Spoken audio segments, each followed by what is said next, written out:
오늘 저희가 나눌 하나님 말씀은 약속하신 대로 한 대로 신년 예배에 이어서 속편으로 또는 2부 형태로 해서 하나님 말씀을 전하도록 하겠습니다. 에베소서 4장 11절로 15절입니다. 에베소서 4장 11절부터 15절까지 말씀입니다. 우리 한 절씩 교독하고 마지막 절 같이 읽겠습니다. 제가 먼저 읽겠습니다.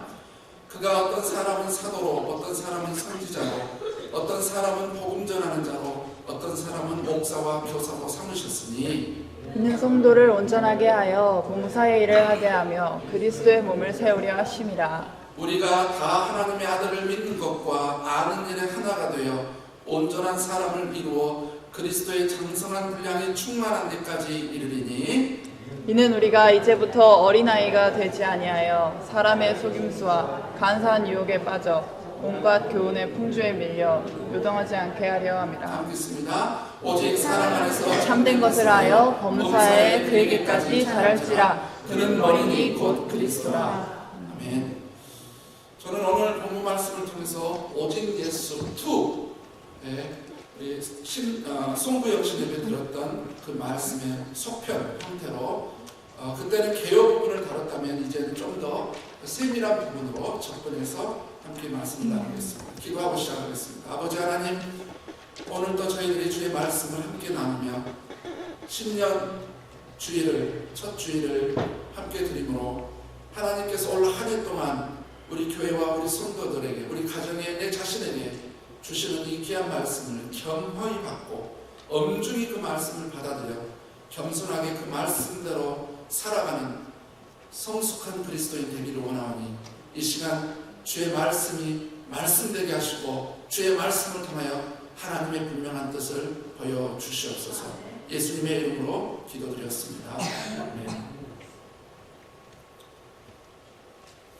저는 최근 1, 2주 사이에 몇 가지 뉴스를 보았습니다. 특별히 미국이 이란을 공격을 했지요. 그래서 이란 지도자들이 그리고 이란의 국민들이 특별히 시아파의 강경파들이 미국을 이제 가만두지 않겠다라고, 전쟁을 일으켜서 가만두지 않겠다라고 또 이렇게 협박을 하자, 또 미국에서도 우리는 이미 너희 나라의 52곳의 주요 기관들을 폭파시킬 수 있는 준비가 다 되어졌다라고 이야기를 했다. 그래서 다시 또 이 보복 선언을 했죠. 52곳, 왜 52곳이었겠어요? 예전에 이란이 미국 사람들 52명을 잡아서 감금하는 일이 있었거든요. 그래서 그 숫자만큼 우리는 너희 주요 기관을 이렇게 언제든지 폭발시킬 수 있는 준비를 하고 있다라고 하면서 전 세계가 굉장히 초긴장 속으로 이렇게 가고 있는 모습을 보게 됩니다. 또한 여러분, 최근에 우리 빅토리아 투데이 한국 우리 신문이 있죠. 빅토리아 신문을 보면서 저는 한 기사를 보고 한 그 토픽을 보면서 굉장히 마음이 많이 아팠습니다. 그리고 기도가 많이 되더라고요. 그것은 뭐냐면, 여러분 빅토리아 투데이를 보면 뭐라고 되냐면은 지난 4년간 약물 복용으로 14,000명이 죽었습니다. 여러분, 캐나다 사람들이 어디서 뭐 교통사고로 어린아이가 몇 명 죽었는지 어떤 사고로 몇 명 죽었다고 하면 난리 나잖아요. 세계에 여러분 14,000명이 죽었다고 그러면 이거 엄청나게 큰 뉴스 아닙니까? 그런데 캐나다에서 약물 중독으로 인해서 죽은 사람이 4년에 14,000명이었고 올 봄에만 상반기에만 몇 명이 죽었냐면 약물 복용으로 2,142명이 죽었습니다. 저는 마약 합법화라든지 이 약물 이 부분에 대해서 하루속히 이 나라에 동성애와 함께 그런 법들이 폐지되기를 저는 간절히 기도하고 있습니다. 여러분, 이런 기사를 읽으면 막 그 세계가 막 전쟁이 일어날 것 같고, 또 이 캐나다 내부 안에 이렇게 심각한 문제가 있고, 또한 여러분 한국을 한번 보십시오. 지금 정치계라든지 한국의 여러 상황들을 돌아가는 걸 보면은 그냥 다 싸우는 거, 다 전쟁을 하고 있어요. 이런 상황에 여러분 우리가 기억해야 될 것은 뭐냐면은 인류의 그리고 우리의 유일한 희망은 예수 그리스도밖에 없다. 기억하시죠. 사람들이 이런저런 해법을 제시하고 우리도 어떻게 하면 잘 살고 어떻게 하면 하나님이 기뻐하는 삶을 살까라고 나름대로 고심을 합니다마는 인류와 한 나라와 우리 가정과 우리 개인의 그리고 교회의 유일한 희망은 예수 그리스도밖에 없습니다. 그걸 기억하셔야 돼요. 올해 우리 교회 2020년 우리 교회 표어가 오직 예수입니다. 그래서 그 10년 우리 송구영신 예배 드릴 때 왜 오직 예수인지를 제가 말씀을 드렸습니다. 제가 올해 2020년 목회를 놓고 우리 교회 사역을 놓고 기도 안에서 기도를 하는데 하나님께서 우리 성도들에게 어떤 소망의 이번에 말씀을 줄까? 잘 살게 할까? 우리 교회를 부흥시킬까? 아니면 어떤 형태의 하나님 우리 교회에 말씀을 주실까? 영적인 회복, 영적인 부흥 이런 어떤 많은 말씀을 기대하는데 하나님이 결국 저에게 줄 말씀은 뭐냐면은 오직 나밖에 없다. 오직 예수. 양구리 교회가 오직 예수 그리스도만 추구하는 교회가 되기를 바란다 라고 하면서 주신 말씀이 오늘 본문 말씀입니다. 자, 제가 송구영신 예배 때 여러분에게 말씀을 드렸었습니다. 하나님께서 교회 일꾼을 세우신 이유, 목회자들을 세운 이유는 바로 성도들을 위해서 세우셨다. 성도들을 위해서. 그래서 목회자를 위해서 교회가 존재한 게 아니고 목회자가 바로 우리 성도들을 위해서 하나님께서 일꾼을 세우셨다라고 하는 성경의 분명한 말씀이었습니다. 또한 그래서 우리 온 교회 성도들의 최고의 관심은 성도를 온전케 하며 이 말씀을 준거리 볼 때 우리 성도들이 정말 영적으로 성숙하기를 바라는 모든 성도들의 최고의 열망과 소원이 바로 성도가 온전하게 되는 것, 여러분 자신이 예수님 안에서 온전하게 되는 것, 이것이 여러분의 최고의 목표가 되어야 되고 우리 교회의 최고의 목표가 되어야 되고 바로 이것을 위해서 목회자들을 세웠다라고 하는 분명한 말씀을 주시면서 그러면서 13절에 이제 신앙 성숙의 진수, 그러니까 온전한 사람을 이룬다. 신앙 성숙을 한다라고 하는 부분에 있어서는 바로 예수님을 추구하는 삶이 바로 신앙의 성숙이다. 예수님만 추구하는 것, 오직 예수님만 추구하는 것. 그래서 예수님을 믿고 13절처럼 아들을 믿는 것과 그 다음에 예수님을 알고 예수님을 닮는 것. 여러분 우리 신앙의 진수이자 신앙의 본질이자 신앙의 여러분 진짜는 뭐냐? 예수님을 믿고 예수님을 알아가고 예수님을 닮아가는 것. 이게 신앙의 본질이고 진수라고 하는 사실을 여러분 깨닫기를 다시 한번 주의 이름으로 부탁드립니다.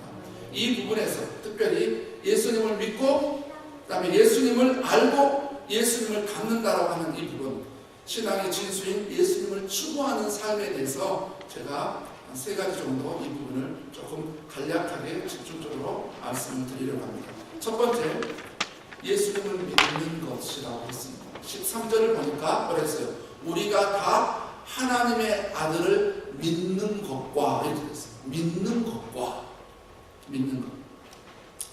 여러분 신앙생활을 할 때 예수님을 믿는 것이 왜 그렇게 중요할까요? 예수님을 믿는다. 예수님을 믿는다. 그게 왜 그렇게 중요한지. 오늘 여러분 12절에서 여러분 그 말씀을 놓치면 안 됩니다. 12절에 뭐라고 했냐면은 이는 성도를 온전케 하며 그랬습니다. 성도. 여러분 성도라고 하는 이 말. 오늘 본문에서는 God's people, 하나님의 사람들로 되어 있잖아요. 근데 이 성도라고 하는 이 말에서 그 이유를 찾아야 됩니다. 우리가 왜 예수님을 믿게 되는지. 여러분 성도라고 하는 말은 거룩할 성자, 그 다음에 무리 도자. 그래서 거룩한 무리. 그래서 베드로전서 2장 9절에 너희는 택하신 족속이요 왕 같은 제사장이요 거룩한 나라야 할 때 이 거룩한 무리 너희라고 할 때 이 거룩한 무리를 가리켜서 뭐냐면은 성도. 이걸 바로 성도라고 해요. 그러면 바로 이 성도가 누구냐라고 했을 때 바로 예수님을 믿을 때 주님 안에서 하나님 안에서 성도가 되기 때문에 예수님을 믿는 것이 그렇게 중요한 거예요. 성도가 되는 거예요. 고린도전서 1장 2절에 보면 이런 말씀이 있습니다. 고린도에 있는 하나님의 교회 곧 그리스도 예수 안에서 거룩하여지고 성도라 부르심을 받은 자들과 또 각처에서 우리 주 곧 그들과 우리 주 대신 예수 그리스도의 이름을 부르는 모든 자들에게 이렇게 말하고 있어요. 여기서 성도라고 하는 말이 다른 성경에도 많이 나오는데 여기서 성도라고 하는 말을 가장 잘 설명해 주고 있는 게 바로 고린도전서 1장 2절입니다. 그러면 성도, 도대체 예수님을 믿고 구원받은 하나님의 자녀들을 가리켜서 성도라고 하는 겁니다. 성도라고 하는 거예요. 그러니까 이 말씀을 여러분 정확히 보면 뭐냐면은 교인하고 성도는 다른 겁니다.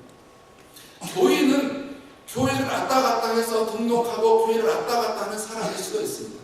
그 사람이 어떤 직분을 받을 수도 있어요. 그런데 여러분 성도는 어떤 사람이냐? 예수 그리스도를 믿고 구원받은 하나님의 자녀가 돼서 거룩한 백성이 된 구원받은 하나님의 자녀들이 뭐냐? 바로 성도라고 하는 거예요. 그래서 성도라고 하는 말을 우리가 쉽게 부르는데 성경적으로 볼 때는 성도라고 하는 말을 함부로 쓰면 안 되는 겁니다. 거룩한 우리, 구원받은 하나님의 백성들을 말하는 것이죠. 여러분 그렇기 때문에 예수님을 믿는 것은 뭐냐? 신앙의 출발이고 예수 그리스도를 믿는 것이 바로 가장 중요한 신앙의 첫 단계인 거예요. 왜냐? 예수님을 믿어야 뭐가 되기 때문에 거룩한 무리인 성도가 되기 때문에 그러는 것입니다. 올해뿐만 아니라 앞으로도 우리 교회는 새로운 영혼들을 주님께서 우리 교회에 보내주셨을 때 그들이 단지 교회에 다닌 사람, 그냥 그들이 교회를 출석하는 사람이 아니라 그들이 예수 그리스도를 믿고 분명한 구원의 확신을 가지고 하나님의 자녀로서 백성으로서 삶을 살아가는 그리스도인으로서 성도로서 삶을 살아가게 하는 데 있어서 최선을 다할 것입니다. 교회가 뭐 숫자적으로 부흥하고 교회가 막 숫자적으로 늘어나는 이런 것은 하나님의 부차적인 은혜 하나님이 주실 수도 있고 안 줄 수도 있지만 우리 교회가 가장 먼저 우선순위에 둬야 될 것은 뭐냐면은 하나님께서 보내신 그 영혼들을 성도가 되게 하는 거, 예수 그리스도를 믿고 구원받은 하나님의 백성이 되게 하는 거, 이게 너무나 중요한 것이죠. 그런데 로마서 10장 14절을 보면 이런 말씀이 있어요. 전하지 않으면 어찌 믿으리요? 이런 말씀이 있어요. 전하지 않으면 어찌 믿으리요? 복음을 전하지 않았는데, 예수님을 전하지 않았는데 사람들이 어떻게 믿겠느냐? 여러분 사람들이 이렇게 말합니다. 많은 목회자들도 교회들이 이 함정에 빠져요. 무슨 함정에 빠지냐면 요즘은 전도가 어렵고 전도를 하면 예수님을 잘 안 믿고 사람들이 이렇게 거부를 해서 이제 요즘은 전도하기가 너무 쉽다고 하잖아요. 그게 사탄의 속임수입니다. 여러분 제가 전도해보고 많은 전도의 사람들을 이렇게 간증을 들어보면 우리 주변에 진짜 예수님을 믿어서 구원받아서 진짜 하나님의 성도, 하나님의 백성이 되고 싶어서 간절히 갈망하고 열망하는 사람들이 우리 주변에 얼마나 많이 있는지. 그래서 뭐냐? 성경은 정확히 말하고 있어요. 뭐냐? 우리가 전하지 않기 때문에 그들이 믿지 않는 거다. 그래서 우리 교회에서 그러잖아요. 우리 교회가 정말 예수 그리스도를 믿고 구원받아서 성도가 되고 하나님의 자녀가 되려면은 우리 여기 보낸 사람들은 예수님을 믿는 거지만 우리 성도들이 그런 사람이 오려고 하면 뭐 해야 되냐면 전도를 해야 될 거 아니에요. 전도를 해야만이 그들이, 그래서 여러분 전도를 해서 그들이 주님 앞에 와야 복음을 듣게 되고 또 삶 속에서 복음을 들어야 그들이 예수님을 믿게 되는 것이죠. 우리가 전도하지는 않는데 어떻게 그들이 예수님을 믿겠어요? 그래서 저와 우리 온 교회 우리 성도님들은 예수 그리스도를 전도하는 일에 한 해 여러분 열심히 하시길 바랍니다. 단지 저는 교회 오세요, 교회 한번 오세요가 아니라 올해 우리 교회 안에서 여러분들 하나님께서 제게 주신 은사가 있고 제게 받은 하나님께서 저를 훈련시킨 부분이 있기 때문에 누구를 만나서든지 복음을 전해서 예수님 그리스도를 영접해서 구원받을 수 있도록 후령 상담법을 제가 올해 몇 차례 세미나를 훈련을 시킬 겁니다. 여러분 저를 위해서도 기도해 주세요. 제가 하나님 앞에 올해 52명에게 하나님 제가 복음을 전하겠습니다. 거의 한 주에 한 명꼴로 제가 그냥 교회 오세요가 아니라 구체적으로 성경을 펴서 그 사람이 여기 영어를 알아듣는 사람이면 영어로, 한국말을 알아듣는 사람이면 한국말로, 영어도 안 되고 한국말도 안 되는 제 삶에서 주여 나는 복음을 전할 테니까 성령께서 제 입술에 언어의 방언 글로사를 허락해서 어떤 형태로든 하나님께서 그 잃어버린 영혼들의 복음을 전해서 주님 앞에 구원받는 거야 하나님의 소관이지만 복음 전하는 일은 우리가 해야 되는 거 아닙니까? 제가 그 부분에서 먼저 번을 드리려고 합니다. 우리 함께 올해 열심히 복음을 전해서 우리가 예수 그리스도를 여기저기서 당신 때문에 당신이 나에게 복음을 전해서 내가 예수 그리스도를 영접하게 됐고 그 예수님을 영접하면 내가 성도가 됐어요. 내가 하나님의 백성이 됐어요. 라고 하는 그런 놀라운 역사가 여러분의 삶의 주변 여기저기서 일어나기를 주의 이름으로 부탁드립니다. 두 번째입니다. 이제 예수님을, 첫 번째는 예수님을 믿고 두 번째는 예수님을 알고 13절에 보면 뭐라고 되어 습니까? 이제 자세히 보세요. 우리가 다 하나님의 아들을 믿는 것과 그다음에 두 번째는 아는 일에 하나가 되어 아는다 라고 되어 있습니다. 이제 예수님을 믿죠? 이 단계는 신앙의 첫걸음이에요. 구원받는 단계입니다. 그럼 이제 구원받은 사람이 그 다음으로 추구해야 될 것, 예수님을 믿는 성도가 되었으면 그 다음 단계가 바로 예수님을 아는 것입니다. 이것은 바로 우리가 신앙의 과정이라고 말할 수 있어요. 신앙의 출발은 예수님을 믿고 구원받아 성도가 되는 것. 이제 신앙의 과정은 예수님을 알아가는 것입니다. 예수님을 알아가는 것. 여러분, 종교개혁자 켈빈은 이렇게 이야기했습니다. 인간은 하나님을 알지 못하면 절대로 자기 자신을 알지 못한다 이렇게 돼 있어요. 여러분, 이게 하나님을 아는 게 얼마나 중요한지 아세요? 하나님의 거룩성을 알면 알수록 어떤 일이 벌어지는지 아세요? 내가 얼마나 추한 인간인지를 알게 되는 거예요. 하나님의 전능성을 보면 볼수록 뭐냐면 내가 할 수 있는 건 하나도 없고 하나님의 오로지 은혜로 된다는 것을 알 수 있어요.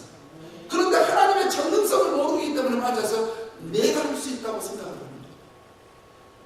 하나님께서 하나님의 거룩함을 아는 순간에 어떤 일이 벌어진지 아세요? 내가 얼마나 추한 존재인지, 얼마나 더러운 존재인지 아는 것입니다. 하나님의 정말 그 은혜를 깨달을수록 뭐냐면은 내가 얼마나 하나님 앞에 교만한 사람인지를 아는 거예요. 하나님의 사랑을 깨달을수록 뭐냐면은 나에게는 인간적인, 나에게는 사랑이 없는 것을 깨닫게 됩니다. 그래서 하나님을 모르면, 진짜 참 하나님을 모르면 인간은 자기 자신을 볼 수가 없어요. 그래서 이사야가 하나님을 만났을 때 어느 날 거룩하신 하나님이 쫙 나타났는데 하나님이 나타나셔서 아무 말씀도 안 했는데 그냥 이사야가 그 하나님 앞에서 거꾸로 들어가지고 화로가 나여 망하게 되었다. 나는 거룩한 하나님을 배웠사오니 이제 나는 망하게 되었다. 보세요. 왜냐? 거룩하신 하나님을 보니까 자기가 얼마나 더러운 죄인인지를 알았던 거죠. 여러분, 여기서 안다라고 할 때는 여러분, 우리가 어떤 풍문을 통해서라든지 아니면 우리의 이성적 논리를 통해서 아는 인지적 지식을 말하는 게 아닙니다. 성경에서 안다라고 할 때는 반드시 뭐하냐면은 히브리어로 야다, 영어로는 experience, 경험에 의한 경험 체험적 지식을 말하는 것입니다. 원래 이 안다라고 하는 말의 어원이 어디서 나오냐면 남자와 여자가 결혼을 했는데 같이 동침했을 때 내가 너를 이제 알았다 라고 여기서 시작된 말이 안다라고 합니다. 야다. 그러니까 경험을 통한 체험적 지식, 이것을 성경에서는 안다라고. 풍문으로 누가 말을 해주니까 그냥 성경 좀 읽어보니까 그 다음에 자기가 이성적인 논리로 그런 것 같으니까 이런 것을 성경에서는 안다라고 말하지 않아요. 이것이 안다가 아니라 본인이 직접 경험한 지식을 말하는 겁니다. 그러면 하나님을 아는 것이 왜 그렇게 중요할까요? 하나님을 아는 것이, 예레미야는 이렇게 말을 했습니다. 하나님을 아는 것을 하나님은 기뻐하신다.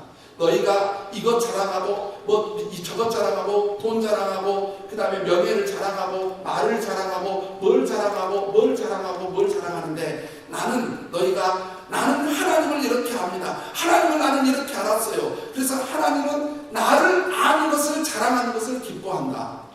하나님을 알아가는 것을, 나는 내가 몰랐던 하나님을 내가 이렇게 알았어요 라고 그것을 자랑하는, 그것을 하나님이 기뻐하신다고 했어요. 호세아서는 어떻게 말하는지 아세요? 우리가 여호와를 알자, 힘써 여호와를 알자. 우리가 여호와를 아는 지식이 없으므로 우리가 망하는 거다. 여러분, 호세아는 하나님을 아는 지식이 없기 때문에 망하고, 그래서 우리가 열심히 하나님을 알자. 베드로는 뭐라고 그러는지 아세요? 우리 주 예수 그리스도의 은혜와 저를 아는 지식에서 자라가라. 저를 아는 지식에서 자라가라고 했습니다. 바울은 뭐라고 했습니까? 필립보스에서 나는 이 세상에 있는 모든 것들을 다 배설물로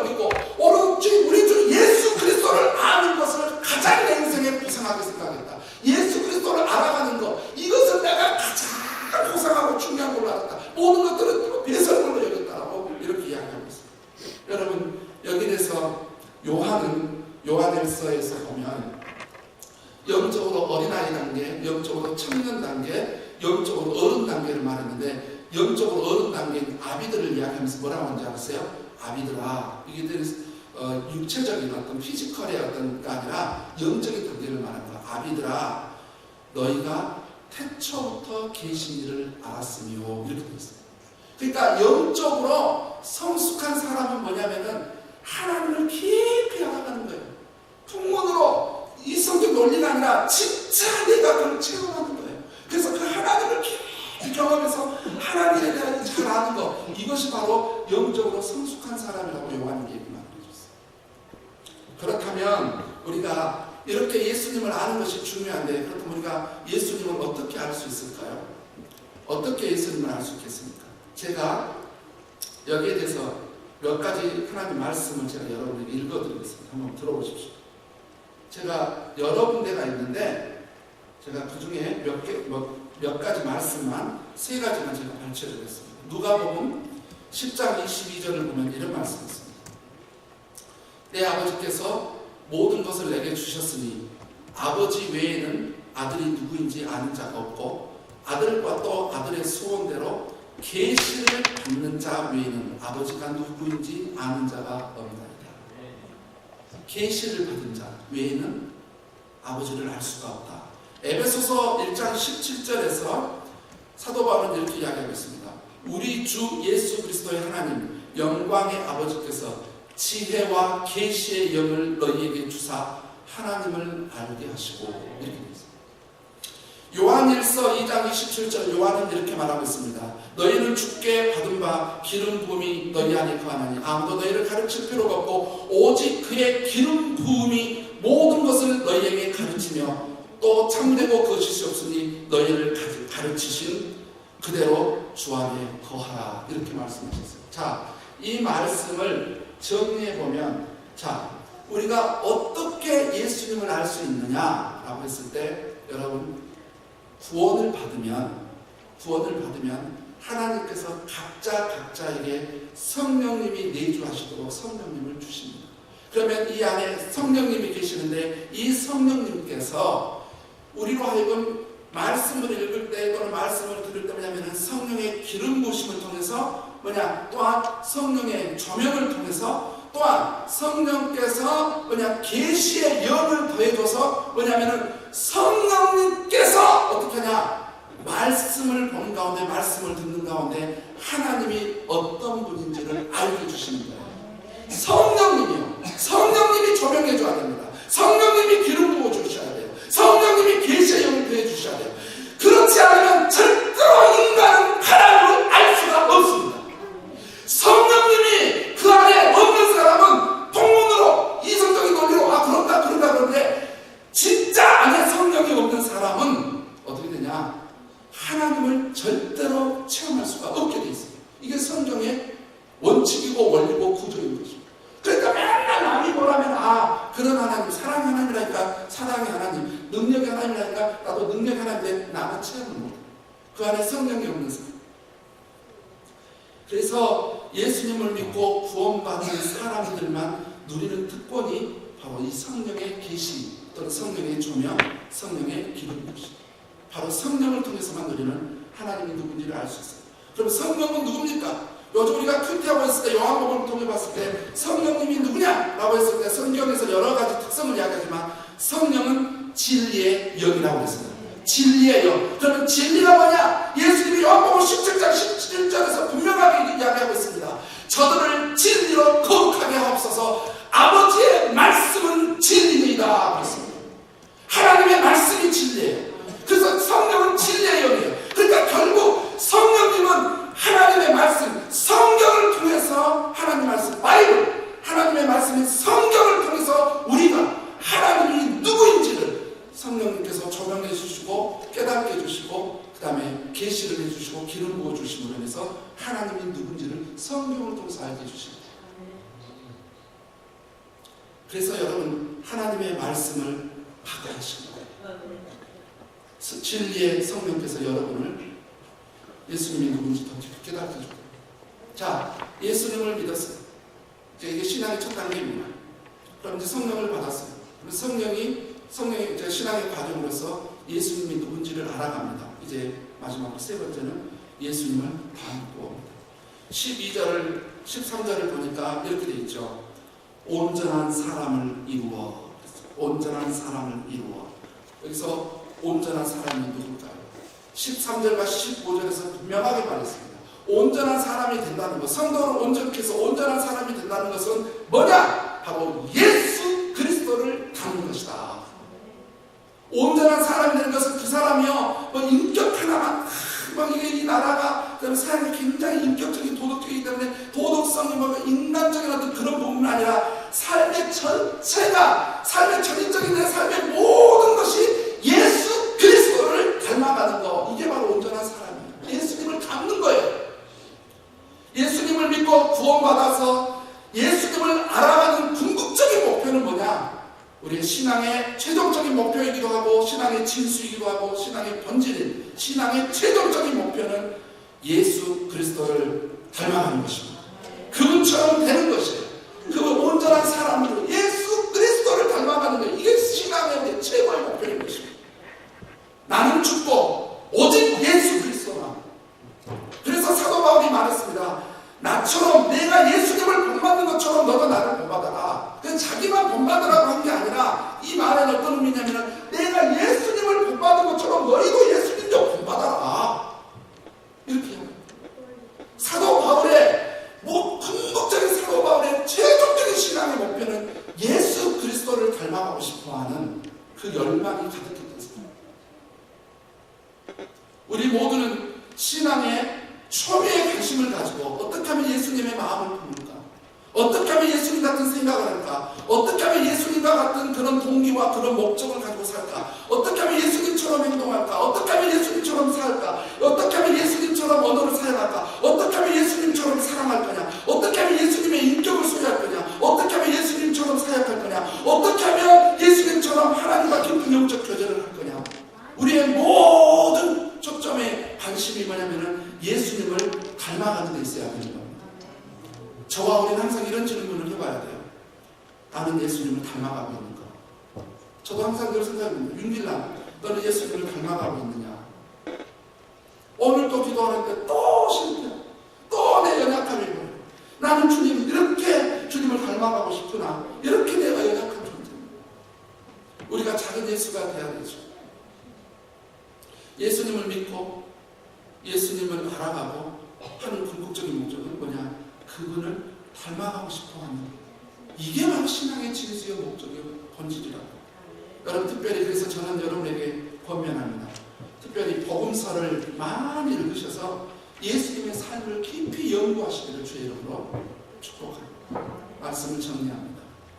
오직 예수, 오직 예수. 우리가 분명히 해야 할 것이 있습니다. 여러분, 우리가 분명히 해야 될 것인데 우리가 교회 생활 또는 신앙 생활을 왜 하는지에 대하여 분명히 해야 됩니다. 여러분, 우리가 신앙 생활을 하는 동기와 이유와 목적이 무엇인지 우리가 하나님 앞에서 한번 나열해 봐야 됩니다. 우리가 무슨 평안을 누리려고, 그 다음에 여기 있으면 지내면 어려우니까 뭐 소셜 네트워크를 형성하려고, 그 다음에 좋은 사람들 만나려고, 그냥 우리 자녀들이 그 다음에 세상 애들 만나는 것보다 교회 안에 있으면 우리 애들이 더 건전하게 자랄 거니까, 그게 아니라 그것은 부차적인 하나님께서 부어주시는 이유고, 우리가 진짜 교회생활, 신앙생활을 하는 이유는 예수님을 안 믿는 사람들은 예수님을 믿고, 예수님을 믿는 사람들은 예수님을 알아가고, 예수님을 알아가는 사람은 궁극적으로 예수님을 닮고하고자 하는 오직 예수 그리스도, 오직 예수 그리스도만 살아 역사하는 그런 교회, 그런 가정, 그런 우리의 삶이 돼야 되지 않겠습니까? 그래서 저는 우리 올해 안에, 우리 교회 안에 막 이런 일들이 일어나면 좋겠어요. 여기저기서 드디어 내가 예수님을 믿게 됐다. 그리고 또 어디서는 내가 이런 예수님을 알게 됐어요. 그 다음에 정말 하나님의 은혜로 내가 예수님처럼 이렇게 살 수 있었어요. 하나님의 은혜였어요 라고 하는 예수님을 믿었다는 역사, 예수님을 알았다는 역사, 예수님을 닮아갔다라고 하는 이 역사들이 살아서 오로지 2020년에는 우리 자신과 가정과 교회 전체에 예수 그리스도 예수께서만 살아 역사하는 그런 한 해가 되기를 주의 이름으로 축복합니다. 오직 예수. 이게 바로 우리의 최종적인 목적, 최종적인 목표가 올 한 해 되기를 우리 함께 기도하고 함께 그렇게 해나가도록 서로 노력하시고 함께 기도해 주시기를 주님의 이름으로 부탁드립니다.